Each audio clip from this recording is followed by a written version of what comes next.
नमस्कार. आज आपण संत तुकाराम महाराजांविषयी जाणून घेऊया. संत तुकाराम महाराज हे इसवी सन 17व्या शतकातील एक वारकरी होते. त्यांचा जन्म देहू या गावात 1608 साली झाला. त्यांचे संपूर्ण नाव तुकाराम बोल्लोबा आंबिले असे होते. वडिलांचे नाव बोल्लोबा आंबिले तर आईचे नाव कनकाई बोल्लोबा आंबिले असे होते. त्यांना सावजी व कान्होबा असे भाऊ होते. मोठा भाऊ सावजी विरक्त वृत्तीचा होता, त्यामुळे घराची संपूर्ण जबाबदारी ही तुकोबांवरच होती. रखुमाबाई व जिजाबाई म्हणजेच आवली ही तुकाराम महाराजांच्या पत्नींची नावे आहेत. पंढरपूरचे विठ्ठल हे तुकाराम महाराजांचे दैवत होते. त्यांच्या घराण्यातील विश्वंभर बुवा हे मूळ पुरुष महान विठ्ठल भक्त होते. त्यांच्या घरात पंढरीची वारी करण्याची परंपरा होती. वारकरी संप्रदाय तुकाराम महाराजांना जगद्गुरू असे म्हणून संबोधतात.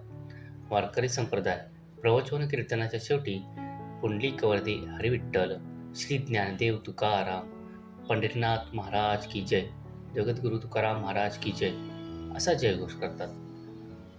काय या संतांचे मानू उपकार मज निरंतर जागविती, तसेच काय देवायासी भावे उतराई ठेविता हा पायी जीव थोडा, अशा प्रकारचे अभंग संत तुकाराम महाराजांनी रचले.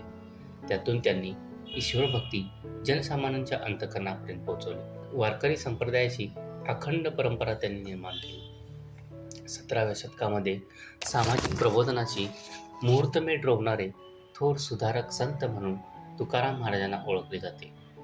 तुकाराम महाराज निर्भीड आणि समाजातील दांभिकपणावर रोखठोक शब्दांमध्ये प्रहार करणारे असे संत होते.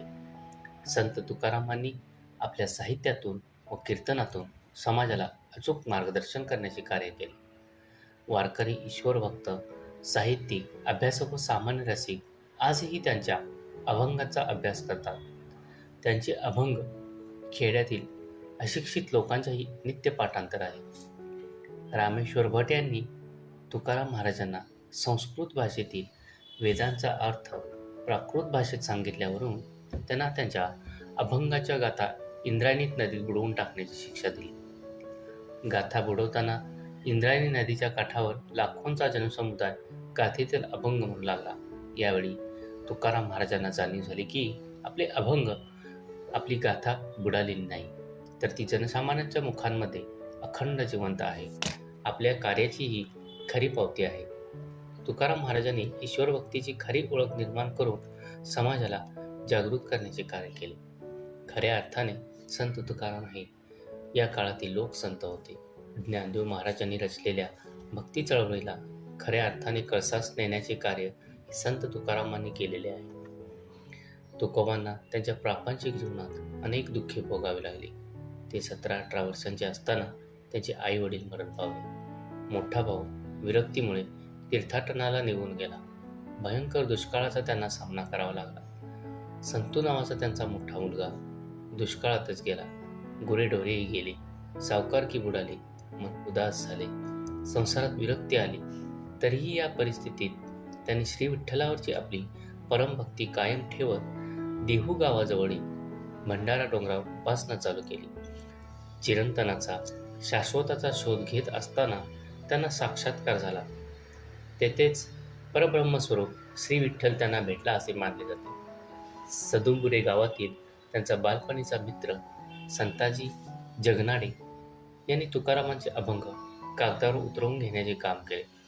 तुकाराम महाराजांना अनेक लोकांनी त्रास कटकारस्थानी करण्याचा प्रयत्न केला, पण तुकाराम महाराजांनी त्याकडे दुर्लक्ष केले आणि आपल्या भक्तीच्या मार्गावर चालत राहिले. तुकाराम महाराज हे सदैव हरिनामात घडलेले असायचे. होळीनंतर लगेच दुसऱ्या दिवशी तुकाराम बीज हा दिवस येतो. याच दिवशी जगद्गुरू तुकाराम महाराज हे नांदुरकी वृक्षाच्या छायेखाली ध्यानस्थ बसून सदेह वैकुंठधामाला गेले असे म्हटले जाते. वैकुंठधाम म्हणजे साक्षात श्री हरी भगवान विष्णू यांचे धाम.